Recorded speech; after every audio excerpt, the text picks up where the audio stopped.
Well, hello, everybody, and welcome to the Paranormal Guys. This is a pre recorded episode. Merry Christmas to everyone. I hope you're having a great day. We have some Christmas stuff lined up for you tonight. It's going to be great.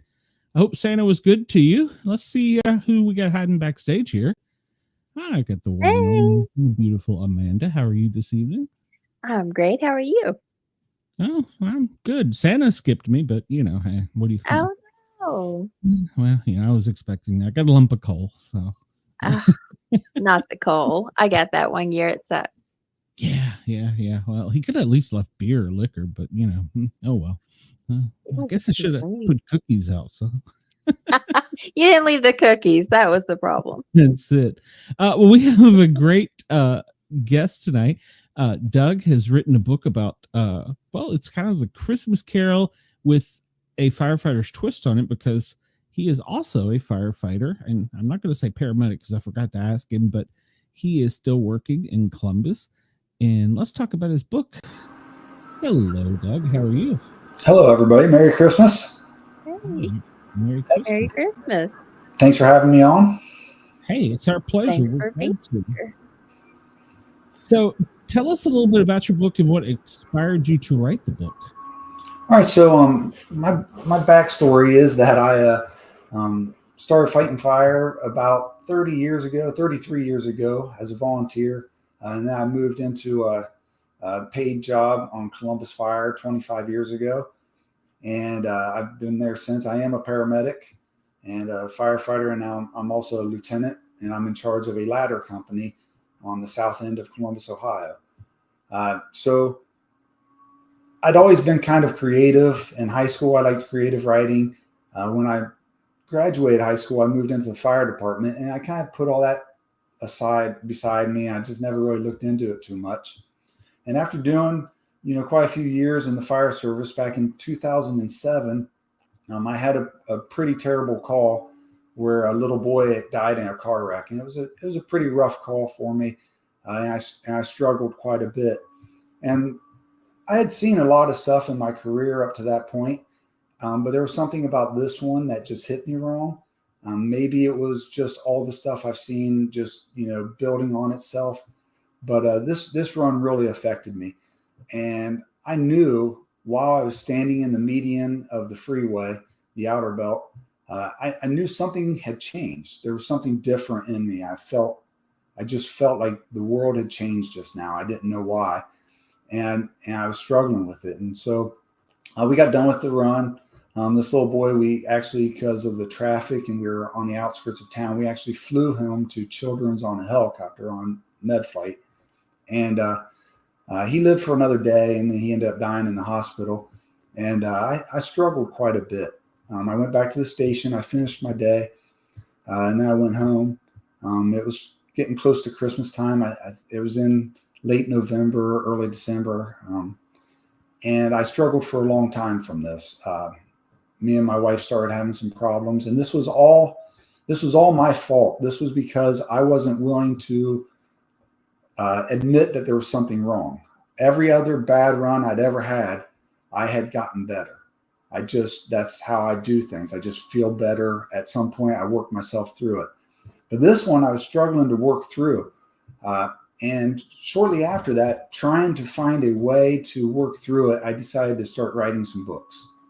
And the first thing I did was I wrote a book about runs, just all the runs I've had. And I wrote this book, and it was called Slow Burn. And I was hoping to tell the story of PTSD and what it's like to be a firefighter. But what I quickly realized writing that book was that every firefighter in the world who wants to write a book about runs they've taken. And while it's super interesting to me to talk about my own runs, I didn't always feel like everybody else wants to sit and listen to my runs all the time. So I put that book away. The other thing that book did to me, which was kind of tough, was it brought, while I'm going through my issues, it brought every other issue to the surface because now I'm writing graphically about every run I've been on. And so it actually had the opposite effect of what I had hoped. So at some point I was wise enough, I guess. I put that away, and I said, I really like this creative writing again. I'm going to write something far away from this. But in my head, I always wanted to tell a story about what I went through with that. So after a couple years of really struggling, I was able to get better. I used some of the department's resources, and me and my wife were able to get better. We just celebrated our 28th wedding anniversary last month, or a month and a half ago. And so things got better for me. But in my head, I'd always wanted to tell this story and see if I could help somebody else.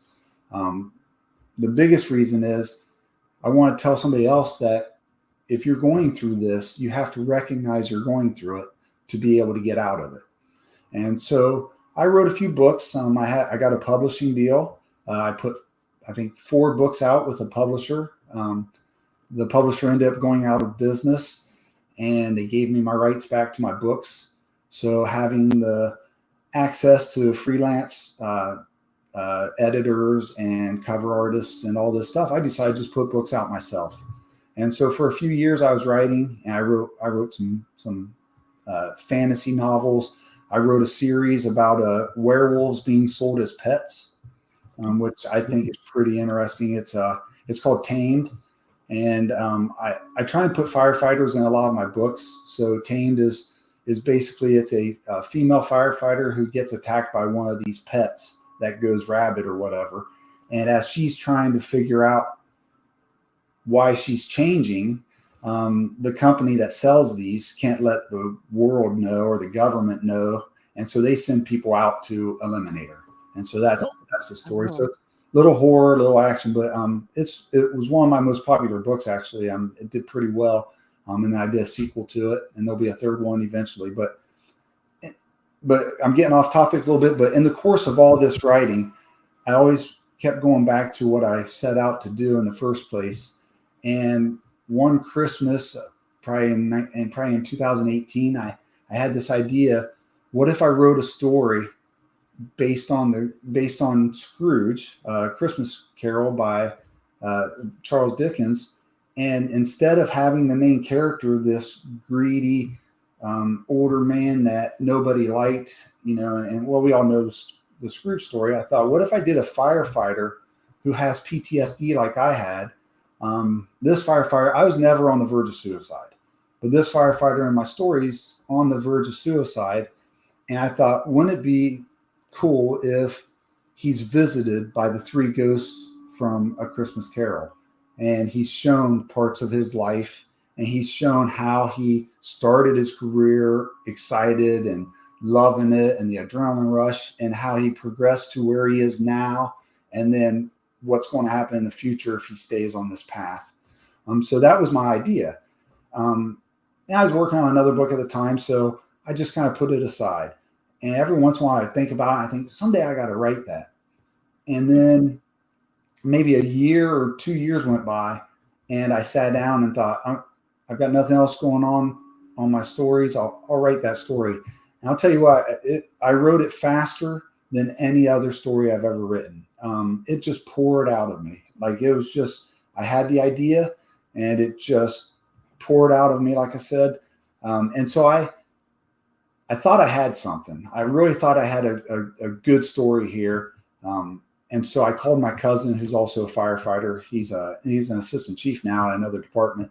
But we came up together through the fire service, and we've been pretty close. And he helped me through a lot of my issues. I've helped him through issues of his own. And so I took it to him, and I just said, "Hey, Greg, if you ever get a chance to read this, I'd love to know what you think of it." So he read it. He said he read it in one night, couldn't put it down. So he contacted me and said he wanted to come over. He didn't want to talk to me on the phone. He came over to my house, and he said, "You've got something." He said, "I want to do anything I can to help this get out there because you've got something." And so that's when I kind of knew, hey, this might be as good as I hoped it was. So I proceeded to, because it's a novella like Charles Dickens' Christmas Carol, it wouldn't do very well as a whole book because it just wasn't long enough. So I decided to write some more stories in the paranormal, suspense categories and put them all together in one big collection and tie them all together with the fire department and stuff. So that's what I did. I send it off to a freelance editor that I use, and usually she writes me back and tells me how much work my work needs, And then instead this time she said, you've really got something good here, and we worked on it. We cut it a little bit, and I was able to tell what I wanted to tell about that in an interesting way and a unique way by using Charles Dickens, his story that everybody knows. And once we put it out, I've gotten, if you look at Amazon reviews or whatever, it was well received, real well received. It became my best-selling book, and it still is today. And I'm just real proud of it. If you can't tell by what I'm talking about, I'm super proud of it. And I feel like it has done what I set out to do back in 2008 when I started writing. And I'm just so excited that it's out. It's been out a couple years now, but I just love it when I hear from people, like hearing from you and wanting to talk about my book. I'd love to talk about it. Some of the guys at my firehouse get tired of me talking about my books, but this one, I tell them all they have to read. So it is a must read. Yeah, I agree. But were you a Dickens fan before this? I was a Dickens fan. Like everybody's a Dickens fan. Like I read Scrooge back in high school. And there's something else about this book that's amazing. When I started writing it, and I decided I better know more about Dickens if I'm actually using his template to tell a story. I don't want anybody to think I'm copying off Dickens. I want them to know that I'm inspired by Dickens. So I started looking into Charles Dickens, and the most amazing part of this story, and I talk about it in my foreword of the book, but Charles Dickens, towards the end of his life, was involved in a train or a carriage accident. I have to reread it. I forget, but he was involved in a pretty serious, I think it was a train accident. I think and so. Several people died there, and he helped people. Now, back then, they helped people by giving them brandy to calm them. But we know now it helps you bleed out more because of the blood thinning attributes of brandy. But after that call, he suffered from PTSD. Now, they never called it that back then, but he has all the signs and symptoms of PTSD, and he lived the rest of his life with severe PTSD. There was times that he would be on a stagecoach and curl up in a ball in the aisle and start screaming because he thought it was going to wreck. He would have terrible nightmares. It's just, and to me, that just hit home because that's what my book's about. And I didn't know that about Dickens when I came up with this idea for PTSD, but reading about it, I say at the end of my foreword that I think it's a book that Dickens himself would like. I think he would understand it. So yes, I was a fan of Dickens in the same way everyone else loved Scrooge. But it was just the idea that I just thought I've always thought was a great idea. Yeah. I grew up, like everyone, I was forced to be a Dickens fan, but then I read multiple books by Dickens and started doing some research on him because I actually was fascinated with him. He was one of the authors that just kind of struck a chord with me, and I was like, man, he's got some great stuff. Sometimes a little long, but he's got some great stuff.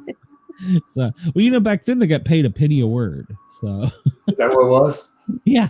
So if he could stretch it out any longer, he would. Yeah, for sure. I'd make a lot more money than without an editor. That's for sure. Yeah, that's true. That's true. Because I don't guess they had editors back then. I guess it was him and a typewriter. So, but yeah, I was always inspired by it. In one of our holiday traditions in the house is Christmas Eve, right at midnight, we sit and watch the 1938 Christmas Carol, the original Christmas Carol movie.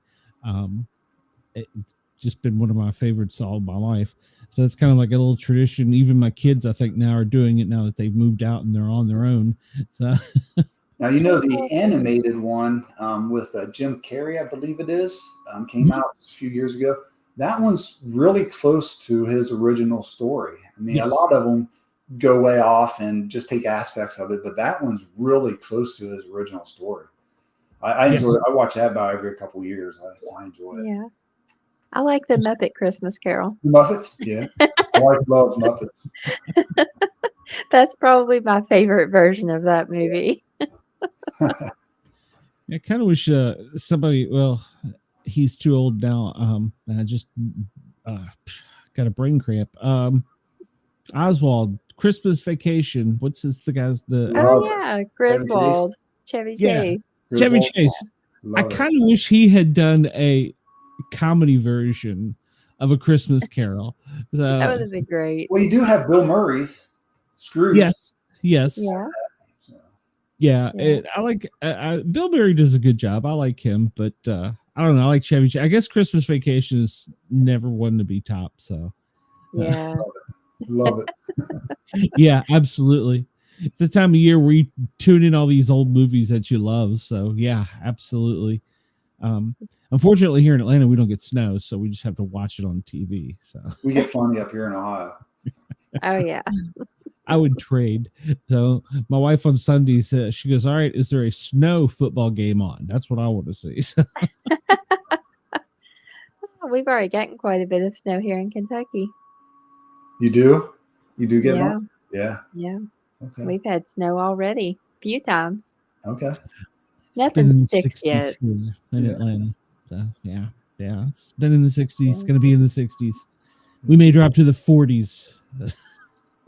Yeah. Oh, It's probably about that here right now. It's probably in the 40s or maybe even 30s. It's pretty chilly. Yeah. Yeah. Well, it's when you were writing this I think I got it from you. You used a lot of you in this. You pulled a lot of yourself into it. And was it the process of writing it or the process of telling the story or telling others your story that made you start feeling better with the PTSD? Yeah, so that's tough. This book does have a lot of me in it. I don't think I could have written this book when I was going through it. And I actually tell people, I've actually had people come up to me at book signings or sometimes I do conventions, and they've come up to me and they start telling me their story. And I can tell right away that they are going through something. And I don't recommend my book to them. I tell them that they probably shouldn't read it because it will dredge up stuff. Now, when you're through it or before you ever get into it, I do think that it's good because you can look back at it with a fresh, and I don't really know the right word I'm looking for, but you can look at it in a way that it's not going to be harmful for you. So I've told people not to, but when I wrote this, I did put, there is a car accident in this, where a little girl dies. I changed a lot of the details, but that's my run. That's me. And so most of the runs in there are a conglomerate of different runs I've been on or lifted straight from a run if it worked for my story. So this is my story. I mean, it really is, minus the fact that, like I said, I wasn't suicidal at the time. But you asked how I got out of it. I think a few things helped me. One, I'd always had a good support system. I have a very caring wife. She's a nurse. I have family. I have a mother. I have my cousin. He was huge for me because he had gone through his own stuff, and we helped each other. My fire department was great. I had a great crew at the time, and I talked about it. I never shied away from telling the story. And sometimes I'd well up or I'd get pretty emotional talking about it. And that's probably part of the evidence that I was still in it, because I couldn't talk about it without it. So I talked about it a lot. But for me, I think something about the way my brain works, I have to be careful how I say this because everybody's so different and I don't want to minimize anybody else's suffering. But at some point I'm sleeping on the couch. Me and my wife are talking about maybe this isn't working out. My life is falling apart. I'm spending evenings while they're eating dinner. I'm sitting on the couch with the news on, just watching the news. I mean, I'm just not even. So for a while I was doing that. And at some point I looked at it and something in my head clicked and I said, what am I doing? Am I going to be happier with where this is going? I'd already driven my wife far enough away that she was super supportive, but you can only take so much. And so one day, I don't know that I woke up and it was just there, but I just remember feeling better. Like I felt like it was time. I had grieved enough, and it's ruining my life, and maybe I can get better. And so I actually called upon our, which I was always against. You know, maybe it was macho. I don't know, but I was always against therapy. I was always against all that stuff. I always felt that nobody can understand me like I understand me. Mm-hmm. So how can they help me? And my wife would talk about when we were going through it, how about we go get therapy? No, I'm never doing that. So I realized that day or sometime around that time that maybe getting some help is my last option, but I feel better. But just because I feel better doesn't mean my wife's all of a sudden over the last 2-3 years of living with me. And it wasn't that I was mean or anything like that. I didn't start drinking. That's a big thing, is if people are suffering, they got to be careful not to just get into drinking. I never did. A lot of this is luck. This isn't because I'm something different than anybody else. A lot of this is luck. I just didn't go that route, I guess. And so this is funny, we went to one therapy session and we sat down and the therapist asked me, okay, Doug, what do you want out of this? And I said, I feel better all of a sudden. I'm ready to work towards my marriage again. And I want to help my wife. Her name's Angie. I want to help Angie get better. And the therapist looked at Angie and said, what do you want? And for a minute, I was scared to death that she was going to say, I want out. Half the pension. Yeah, gotcha. Yeah. Yeah. And so I waited, like I listened for a second. And she said, I want to get better too and help this marriage. And so That's great. she actually continued to go for a little while. And maybe I'm saying something that she doesn't want me to say, but she continued to go for a little while. And we started working together. And one of the biggest things that helped us work together was we realized somewhere during the course of our marriage, we stopped doing things together. It became, hey, let's paint the bathroom. Okay, Angie, you go pick out the paint. And while you're at work, I'll paint it. Groceries. And just go get the groceries. I don't want to go. And so after that, we started to make ourselves do things that maybe we don't want to do just to be doing it together. So we would paint the bathroom together. We would go get groceries together, which my wife takes forever to get groceries. And I hated it, but I did this, right? And so these are the things I did and she did. And we were able to work through it. And you know, our marriage is stronger now than it's ever been. Now, maybe if she's sitting here next to me and you ask her that, she'd say, well, but I don't know. But as far as I know, it is. So Yeah, it's you don't sound like you had that one aha moment where suddenly you realize you have PTSD. You sounds like I don't want to say you slipped into it, but you recognized it from a distance and then said that here it is. With me, of course I told you previous about the story. It was the orthopedic surgeon when he told me I was never going back. It wasn't a bad call that took me out. I've seen plenty of bad calls. I've had calls that I thought about, that I've dreamt about, but I always put it in a little drawer and tucked it away nice and neat. And at that moment, he told me, you're never going to be a firefighter paramedic again. All of those calls just hit me in the nuts. They just all suddenly came back to me and I was overwhelmed.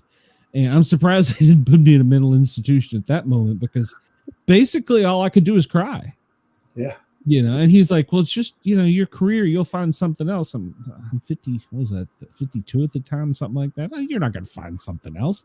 You know, welcome to Walmart. What the hell's that? But, you know, so, but it was, like you said, it wasn't just the one call or one thing. It was cumulative. And we put them in little drawers and keep them nice and neat and tucked away. And then one day you can't. And mine was an aha moment. And I was not lucky to have a department that supported me. They were all like, PTSD is a bunch of crap. That's, you know, they were the old guys, you know, and that's okay. They don't get it. They will. Yeah. One day, I think it comes back and haunts all of us one day in different ways. Mm-hmm. Yeah, kind of definitely. like your story with the 3 different ghosts. I think it really does in different ways, because I have a paramedic friend of mine. He's like, "Oh, I wouldn't have got into this job if I couldn't handle it, and I've done it for 30 years. Now I'm retired." One day it's going to hit him, whether it's he's out shopping and he hears the sound or whatever. It'll hit him, and you got to learn how to deal with it. Yep. And Have you ever woken up in the middle of the night thinking you hear the tones? oh my God, yes. Yeah, I hear the tones at my house. Yep. There's like a thump sound before the tones. And when you go into Walmart or Kmart or wherever, and when the air compressor hits in and the vents cause that little suction on the drop ceiling, the styrofoam drop ceiling. It's not styrofoam, but the foam ceiling, and it kind of like a thump, and I'll jump. It's always going to be in you. But now I'm kind of glad I got away from it. It started right as I was going out. Now they do the computer, the AI voice, engine, ladder, truck. Oh my gosh. So it's different now, but yeah. And you'd hear and that was the other thing. You could tell if the dispatcher was excited, something was going on.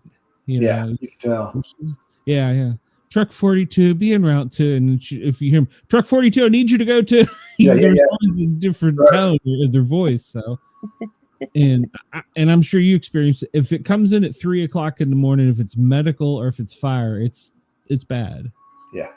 I don't know what the mojo is at 3 a.m., but if the tones go off and you roll over and look and see and it's 3 a.m., you're like, going to be working. That's for sure. Anytime there's like that sweet spot between 2 and maybe 5, you get a report of a fire, multiple calls, this could be the work. You're going to work. So yeah, that's for sure. You gotta earn that money. But I still love it. And I would, if I could figure out a way to do something, sneak my way back in, I would. But like I told you earlier, my wife says you're too old, give it up. So, well, my knees tell me every once in a while I'm too old, but I just tell them to be quiet for a little bit longer. I got 8 more years. Yeah, it's funny. Every time I go to the doctor with a new pain, she goes, that's one of the occupational hazards of firefighters. What? And sometimes I feel like I laid carpet my whole life, like with my knee, hitting that. Yep. Yeah, I went in. I had a pain. It was in my left leg. It was like on the top of the left leg, and I couldn't get it to go away. So it was a pinched nerve.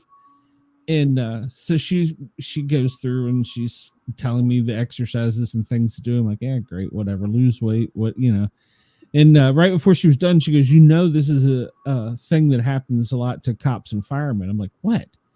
She goes, that nerve, because you all have the air pack sitting on your back, has been pressed down for so long, you'll twist or whatever one night in your sleep, and it's going to go back to where it's always pinched. And she's like, so it's going to be like years and you'll never feel the left side of your leg again. And I was like, nah, whatever. She was right. Oh my gosh. Jeez. There's a lot of stuff that we're going to have with our body. My shoulder's kind of rough.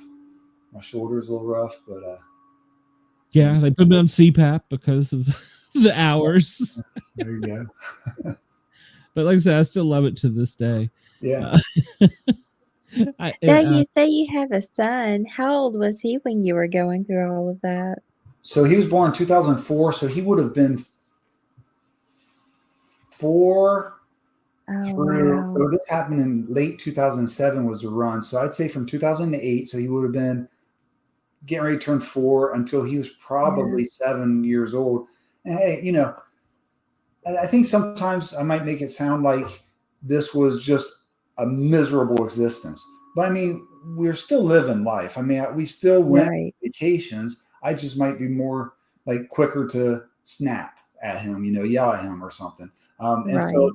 So it's not like I wasn't there. I just mentally wasn't always there. So he, for probably about 3 years, I would say he probably didn't see the best of me. I'm happy to say I was never violent, nothing like that. I didn't even, I didn't verbally abuse him. It just wasn't being there as a dad as I should be. But that wasn't all the time. Let's say a month I have 10 really bad days and a few not great days, but it wasn't every single moment. Right. That makes sense. It hits you at different times. Mm-hmm. Yeah. Yeah, you disengage and re-engage. Yeah. Yes. Yeah. Sure. Yeah. I really want anybody listening to this that's in the fire service just to know that the best thing to do is be aware of how you're feeling, and it's fine to talk to people. I mean, old guys, back when I started, the old guys didn't want to talk about this stuff, but it's getting more accepted in different fire services. Columbus Fire is big on it. We've actually opened a wellness center of our own that we can send. If one of my guys have a bad run and I can see it's affecting them, because I know what to look for. I know that, he's acting like me or whatever. I can pull them from the shift. I can pull them off duty and send them to this wellness center, and they can start helping them right now. So Columbus is really progressive with that. Before I put my book out, I sent it to our EAP, our Employee Assistance Program counselor, our head of that, and had her read it first, so that I was very careful that I didn't do anything in this that can make somebody worse. Because if she would have told me that this might make people worse, I would have been done. I wouldn't have put it out because that's not what I wanted. So she read it. She really liked it. She said her words were that this was going to help a lot of people.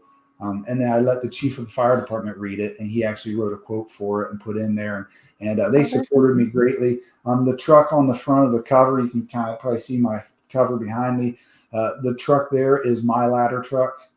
My chief gave me permission to have the photographer come take a picture of me. That's me on the front, but they've photoshopped a different face, so it's not me. But I'm the model. So I'm the model.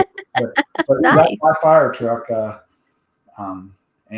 So I'm real proud of that. That's the truck I ride every day, and I go to work. But so that was, their support was a big deal to me. And that's part of the reason I've had so much success with this book. So that's awesome. That's awesome. Well, I hope it goes on to help many people. I hope, they can use that in therapy and everything, and let people read this story, to help others. That's amazing. I actually received, I'm bragging, right? So I just from Illinois, there's a lot of fire chiefs that put together a anti-PTSD group, and all these fire chiefs from these different departments put this together, and they contacted me out of the blue, and they presented me with a honorary. It's called the Yellow Rose. And that's their group. And they presented me with an honorary. They gave me a challenge coin, a real nice certificate. And they said for what they felt this book could do to help PTSD. So I was very honored to get that from them out of the blue. I'd never even heard of the Yellow Rose organization. But once they contacted me, that was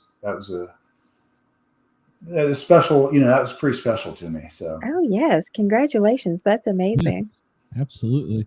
And I was going to tell you, when I first got the book, I read I think it's in the foreword where you tell people not to read it if you're going through it.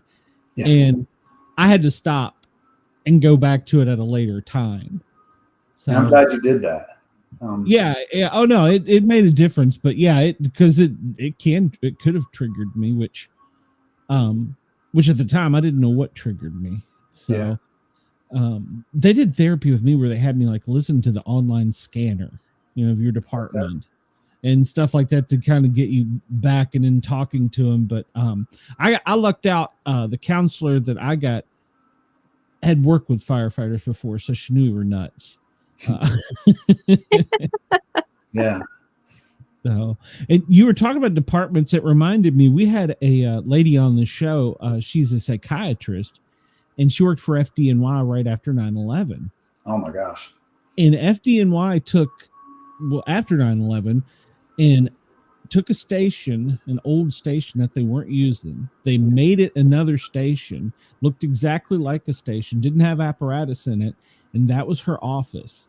And she was with multiple other, psychologists and psychiatrists and counselors and things. And if like you felt like, hey, my guys need to talk, ladder 42, we're going to go to, they have a name for it, like Station Z or something. Okay. Dispatcher knows, take them out of service. They go there, they have coffee, they come down, they talk, they have donuts, whatever. And then the professionals make a determination of, okay, maybe we need to talk more. But yeah, they could back the apparatus in and everything. It's the coolest thing. Wow. Yeah, FDNY is really supportive. They've recognized obviously they had one of the largest event in the country for firefighter injury and loss of life. So yeah, they recognized pretty quick they had to do something. But I think that was a great idea, taking a whole station. Yeah, for sure. Yeah, and she's like, we even had the pole, but they wouldn't let us slide it down. I was going to say more therapists should offer donuts. Yeah, that would be great. Really? I would be more willing to go see a therapist if I knew there were donuts. We have a slushy machine at our place. Yeah, what, Doug? A slushy machine at our place. Nice. So you can go down and we'll say that. We'll say, hey, do you need to go down and get a slushy? Jealous. Yeah, I do. That's awesome. I'm jealous. Yeah, we our station didn't give us nothing. So they're like, here's a free Keurig. Oh gosh. So the book, just so people know, the main story is that, but there's other stories in there, and they're not near as deep. They're not as emotional and about PTSD as that. They are, they are paranormal. One's about a serial killer, so they are in that vein, but they all tie together. You'll see some of the characters from the main story pop up here and there in the other ones, and so I just want to let people know, because I have had people who have purchased this book and then they later contact me and said, I didn't know it was 6 stories or whatever. I thought it was just this whole thing. So I just want to make sure I let people know that this is the first one. This is the novella, and then there's a few other stories in there. I like all the stories, but this is the one this is the reason I wrote the whole thing. So, well, you like writing about the paranormal too, so yes. So I hadn't heard about the werewolf. So yeah, werewolf. Yeah, that would make a great movie. I would love it to be a movie. Yes. And that's, if you look at the reviews or whatever, that's the biggest comment people say. They say, we got to see this as a movie, because it's just, some of the comments I get is that it's not like, I didn't want to do the same thing as every werewolf story. If you go look at werewolf movies or books or whatever, it's basically the same thing. They're all the same thing. It's bad werewolves terrorizing a town or whatever.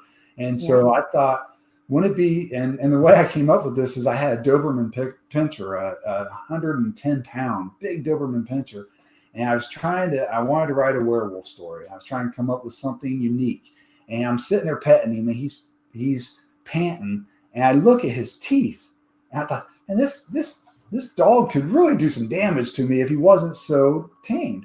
And I thought, well, Mike Tyson owned a tiger. I mean, people own tigers in Texas. Would somebody own a werewolf if I could somehow convince them that it's not a person turning into a werewolf? If this company just convinces them that it's just a bigger dog that they found in the rainforest, and they bred them and they're selling them as big, lovable, gentle pets that are 6'7" on their hind legs.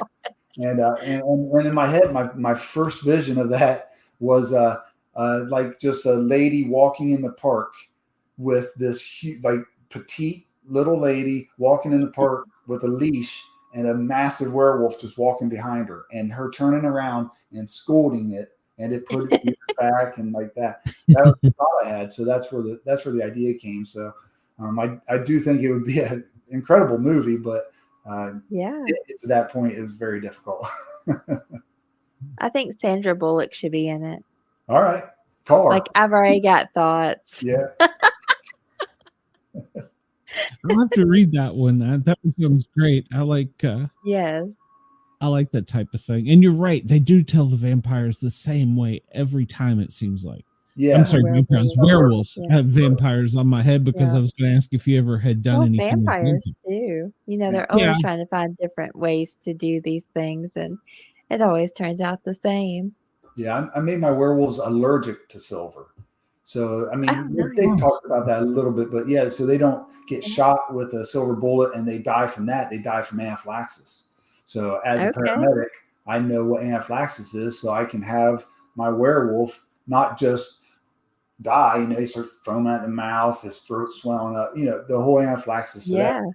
that's the lore I gave them, is that they are allergic to silver. So I think in all fairness, I think other werewolf stories, they've called it an allergy before. So I'm not super unique in that, but yeah. So it's a fun book. It's a series. I put 2 out now. One's Tamed, and then the second one's called Untamed. And it's part of the Were Pets Unleashed series, is what I call it. So Nice. Okay, I'll have to check it out. Any other paranormal? not really. Not really paranormal. I write about what I'm inspired by at the time. So I wrote some fantasy stuff. I did a dystopian fantasy novel. I did a serial killer novel. But my paranormal stuff is mainly this story. Now, I have an idea for a second Firefighter book, short story along this lines, and I've been toying around with doing another paranormal story. Speaking of paranormal, like the final story in this book is about and I got inspired from a run I went on where the police called our ladder truck to be up on the overpass overlooking a river, and on the bank of the river, a body had washed up. So they couldn't see, they didn't have the right lighting down there. So they called us and we put up our big scene lights so that they could process the scene. And sitting there on the side of the freeway, bored, watching this, I came up with this idea. And the idea is, what if they put this body in the back of the whatever they came, the wagon or whatever, and the person sat up and talked to the person sitting next to them, but only she could see it. So that story is about a same scenario, but when they put them in the back, a paramedic actually came on this one, but when the paramedic gets in the back, this body sits up and starts talking to this paramedic and needs her to do him a favor. And so, and then it goes from there, but it's about it's supernatural. It's a paranormal. It's about basically the ghost of this person who died before they meant to die. And they have something that's crucial that they hide or cover up. Nice. So this person's trying to enlist the paramedic to go do this, who of course she thinks she's crazy. And so that's the other paranormal story in that book. There's a few. I got another one with ghosts. And I have another one with ghosts. Like it's called Death Alarm. It's in this book, and it's about a fire department. It's always, for me, it's always 22s. That's where I'm assigned. So most of the time, my books, the characters in there come from station 22. So it's always 22s. But they keep going on this fire alarm at this person's house, and it's the basement fire alarm. And this real sketchy guy is answering the door. And every time they go down there, they reset the fire alarm, and nothing's going on. And the third or fourth time they go there, they start to see a little bit stranger stuff. And basically, there's a ghost in this basement that keeps setting off the smoke detector to try and get some help. So, and then I won't, spoil the book, but that's another paranormal story I have in there. So, oh gosh, I'm gonna have to get this and read it. It's a great time of year to do it. Yeah, I like that one. That story was good. So, man, yeah, fun time. It's like you were saying earlier, it's hard to find time to read. Yeah. We're all used to having something in front of our face now, or the news, like you said, 24/7, 365. So, well, all my books are on audiobook. So this is also an audiobook, so people can listen while they're driving, mowing the grass, whatever. So, do you do the voice? No, I hire out. I hire freelance, and yeah. So yeah, it's read by a guy who did a pretty good job on this one. So, but it was funny. I will say this: he didn't, not being in the medical field, he struggled with the word carotid for carotid artery. Oh, So yeah. he calls it carotid. So when you're Oh. reading, so when you're listening to that, if you're in the medical field, that will make you go, what just happened? Yeah, I interviewed an author. She wrote a book about basically she worked for a computer company like Google in the book, and one of her coworkers ended up being a terrorist that was going to set off this big computer virus and bomb and stuff. And she had, in the end of it, they had big explosion, people were injured. And I read the book beforehand, and there was a couple things she did wrong with the firefighters and the paramedics. So I mentioned it to her offline. I said, hey, if you ever write another one and you want some help, because these are things that stuck out at me. And she has now contacted me for her second book. And she's like, okay, you're in the back of the ambulance. Tell me about this and this. And she's like, now I'm going to give you credit for this. And then I've had she's referred two other authors to me. So it's like, I'm like technically advising how to write things out. So. Are they putting your name in the book? Supposedly, I don't know. We'll see. So I don't think it's going to be published till like 26, but because they have to go through the whole editorial process and everything. So I did have somebody contact me fairly early in my career. Like I said, my first 4 books were published, so they were out there a little bit more than me putting them out myself. But I had somebody contact me. I think they were from California, and they asked me if I'd read their work. I typically don't want to do that because there's nothing good that can. I mean, who am I? And now I tell you something that maybe is a little critical, no matter how nice I say it. You're going to just be mad. And so I just don't want to do that. Plus, I don't really have time to just read a lot of books. But I thought, this guy took the time to write me, so I'm going to read what he wrote. And he was writing about a fire department. And I started reading, and unfortunately, it was all the tropes that you see. Like, I think one of the runs had them getting a cat out of a tree, or something like that. Yep. It was all the tropes and the way they talk to each other. It was kind of like, "Hey, hero, come over here," and it was things like that. And my only thing I said to him, I said, you've got a really good style. I love your writing ability. I said, but what I would recommend is that you go to the closest fire department with you. Tell them you're writing a book and ask them if they'll let you just sit in there for the day. Maybe even take a run with them. Some fire departments allow you to do that. And I said, and just listen to how they talk to each other, their banter, and how they joke with each other, and maybe do that a little bit. And I never heard back from him. I hope I didn't upset him, but maybe I did. But it was hard to not be honest about it. And I said at that point, I said, I really probably am not. I'm not Stephen King. Let Stephen King tell people, hey, you're not doing a very good job with this, or whatever. So somebody at some point probably told him he had to do something different. So yeah, maybe.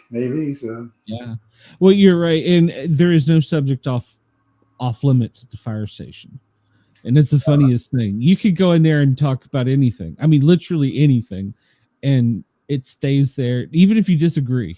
Yes. 'Cause 5 minutes later, you're on a run. So. Well, how do you argue with 10 experts in everything? Exactly. Because when you talk to the guys on my shift, they know what they're saying, and it is true. Yes. And they're all younger now. So they look at you like, maybe back in your day you did it that way. I hear that. Yeah, definitely. I am. Like I said, I'm 51 years old, and my whole crew, for the most part, are just turning 30. And sometimes I'm like, what am I doing here? I feel like dad. I mean, I feel like I'm going to say something and remind myself of my dad. I'm like, okay, because sometimes as a lieutenant there, I do have to squash some of the conversations that get a little out of hand. And that's just not, okay, everybody, let's stop. This is getting out of hand. We don't want to offend anybody. So, yeah.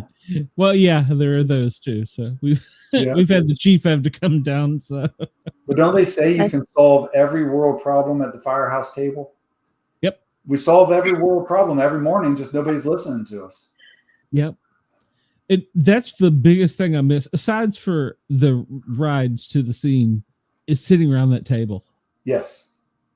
There's something magical about sitting around the table with a bunch of your guys that you can trust your life with. And, I don't know, I can't put it into words, but that's like, if I could have any parts of it back, yeah, riding the truck, getting the scenes, it's kind of cool. That was one of the things I used to joke about, especially to my cop buddies. You can have the best car in the world. You can have a Lamborghini. We're in Miami. That fire truck's coming down the street with the lights and sirens going. All the chicks are going to stop and look at the fire truck. They ain't going to give two rats' asses about your Lamborghini. So I have a joke for my police officer friends, and I tell them every chance I see them. What do police officers and firefighters have in common? They both want to be firefighters. That's I love that joke, so I tell every cop I see. Nice. Yep. One of my son's friends, he applied for here in Gwinnett, both the police and fire department. And the police department called first because they needed bodies worse at that time than the fire department. And so every time I see him, and he's like one of my kids, I'm like, yeah, man, you were one civil service test away from being a real hero. If he just spelled his name right, he would have fireman, right? Right? Yeah. Where was I? I was in Tennessee here recently, and I had an interaction with some police officers. And I'm like, I'm not going to tell you how to do your job. You're the true first responders. And they were like, get out of here. Just go. Yeah. That's great. It's great. I mean, we love the police. They come in sometimes and have pizza with us on pizza night. We have family in for pizza night. I mean, you're right. That's what I'll miss the most is the crew. I mean, just all my friends. So yeah, your kids. Yeah, because yeah, you're right. They become your kids, your brothers, your sisters, your kids. Yeah, exactly.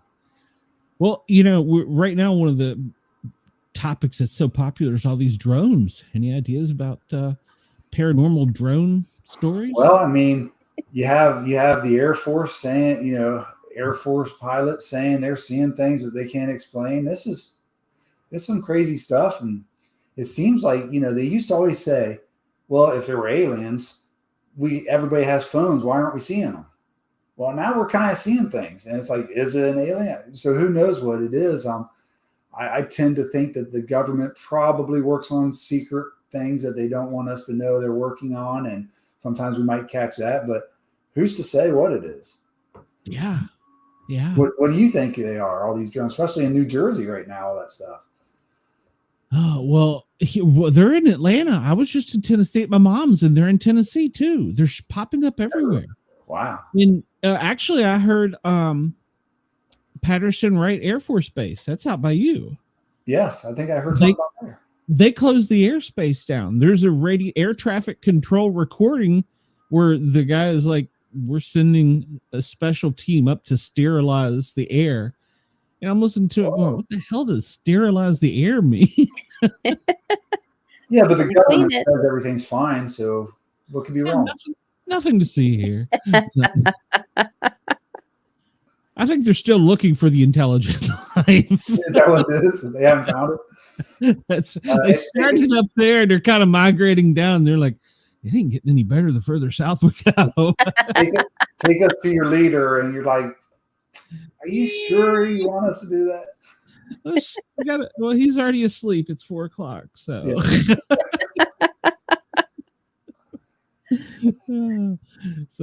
but we only have a few more days till hopefully everything will return to somewhat normal. So, yeah. Well, so you said that you have another one, third edition coming out to Tamed. Any other? Okay. Still got to write it.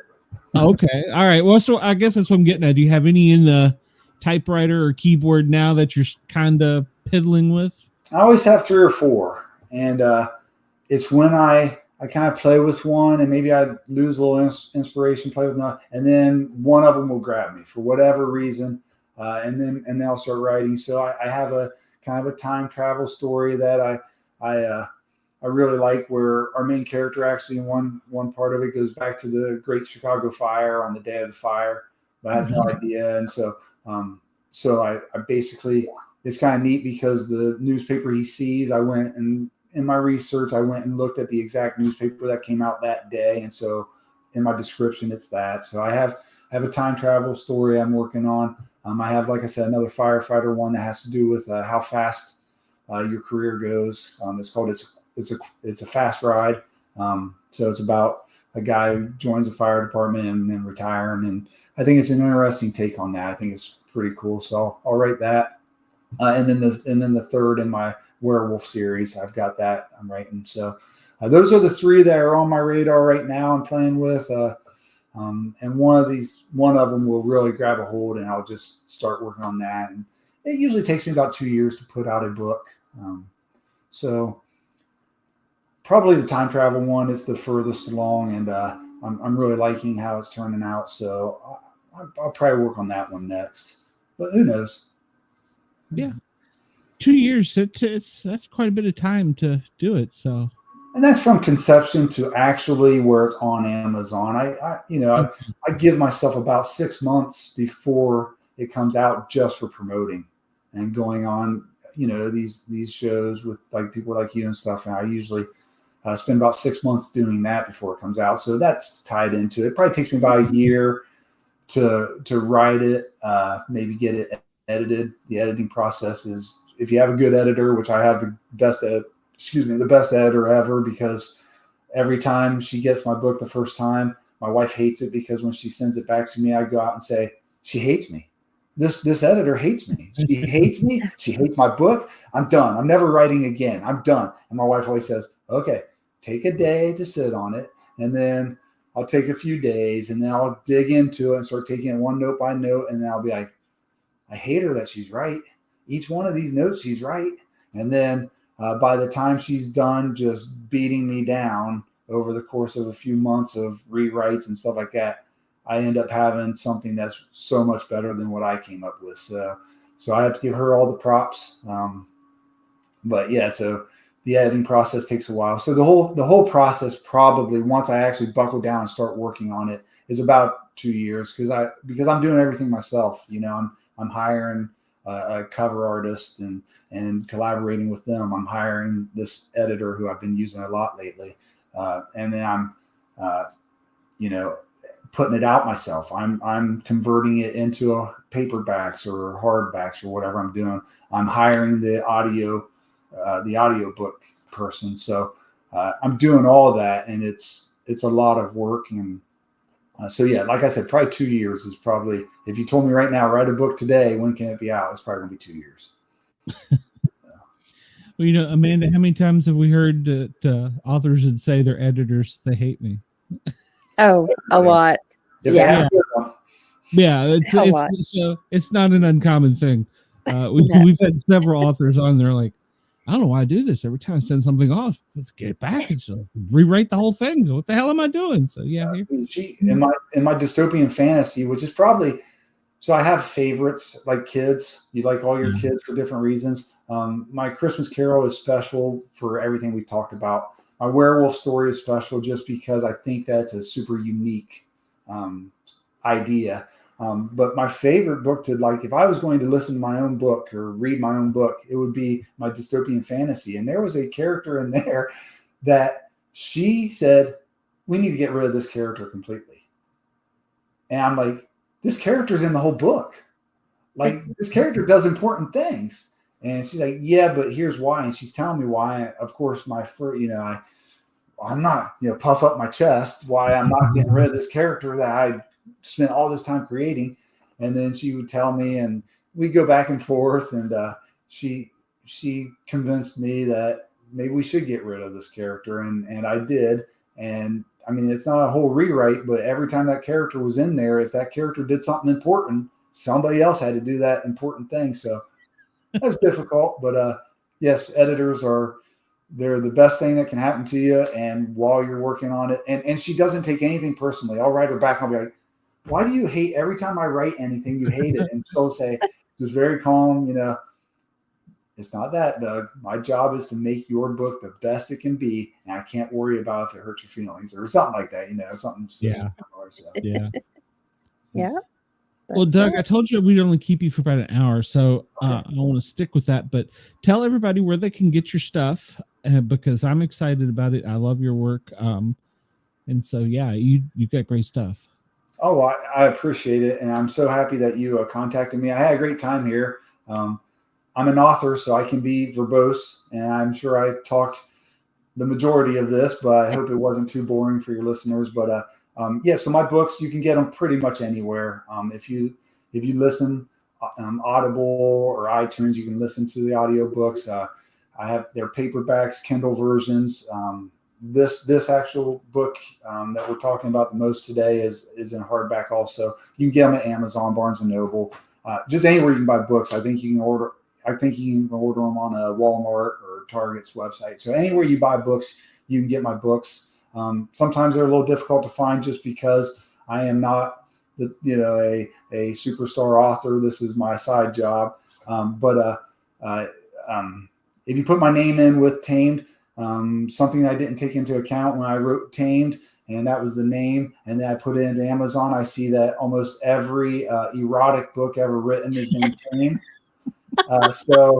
Or Untamed, so that was an issue. So to find my book Tamed, you have to kind of probably put in Tamed, Doug, Douglas, whatever. But using my name with my books would probably Firefighter Christmas Carol. If you type that in, it's going to come right up. It's popular enough, and it's unique enough of a name that it comes up. So, but yeah, you can get my books anywhere. So anybody who wants to check it out.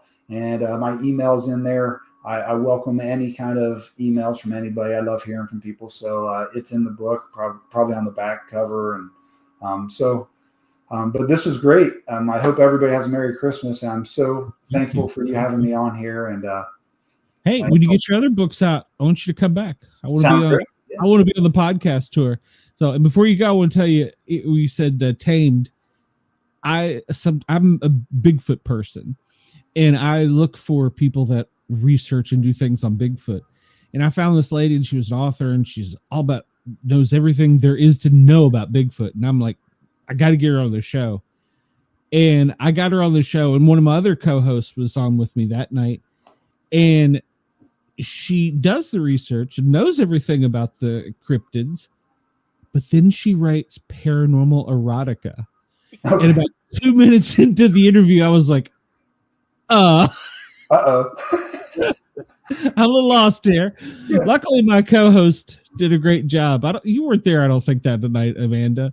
I was not, no. I know Cheyenne was, because Cheyenne picked up right away. I was lost, and she just took off with it. So, but I was like, oh. So, yeah. You got to. Yeah.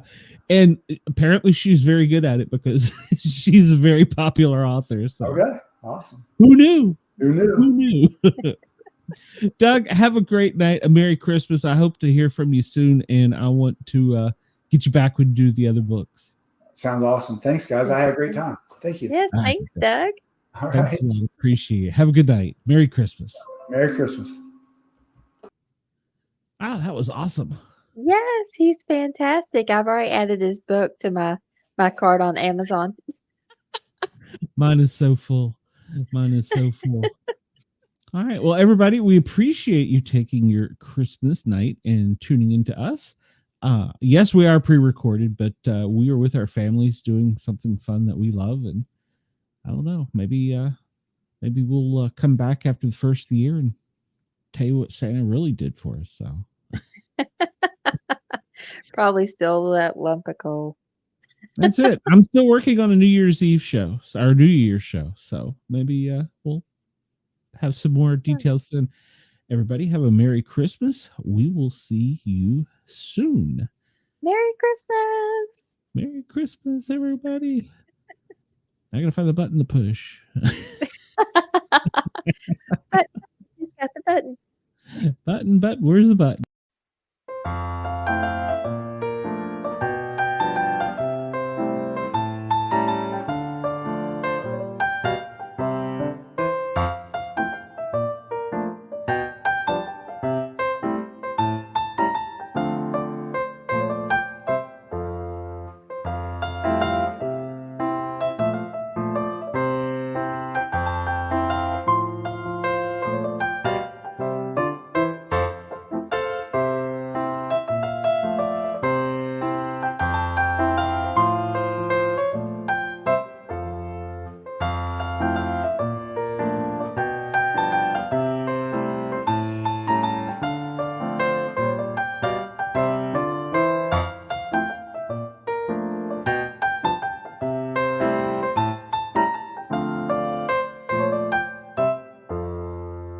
What's up, everybody? This is Bobby Dizzle with a Caffeinated Cryptid, and I wanted to wish everyone a Merry Christmas and to remind you to send all complaints to bobbydizzle.com. Like, comment, and subscribe, and roll dang tide. Hey guys, it is Harley from the Asylum with Harley and Joker and the Mod Squad Network, wishing you a Merry Christmas and Happy New Year from our family to yours.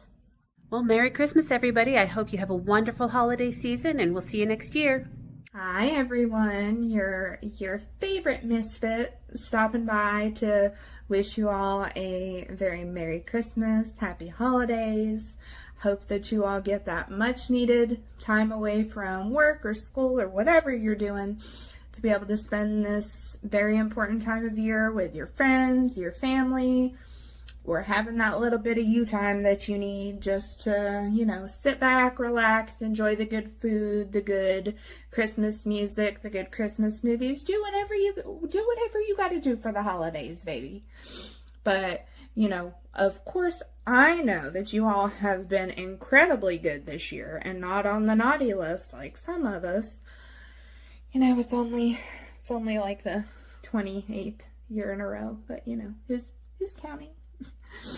But as we tell you every week, we are so blessed and thankful for all the support that you all have shown us all year and you show us every week. We can't even begin to tell you how much we appreciate everything that you all do. And we hope, everybody here at the Misfits, we hope that you have a very safe and a very happy holiday season. And we can't wait to see you in the new year. Mwah. Love you guys. Hello, everybody. This is Brenda and Andy. And for everybody out there that watches the Sports Cat, Paranormal, and Misfit shows, we just wanted to say to y'all, Merry Christmas. Have a safe and happy holiday season.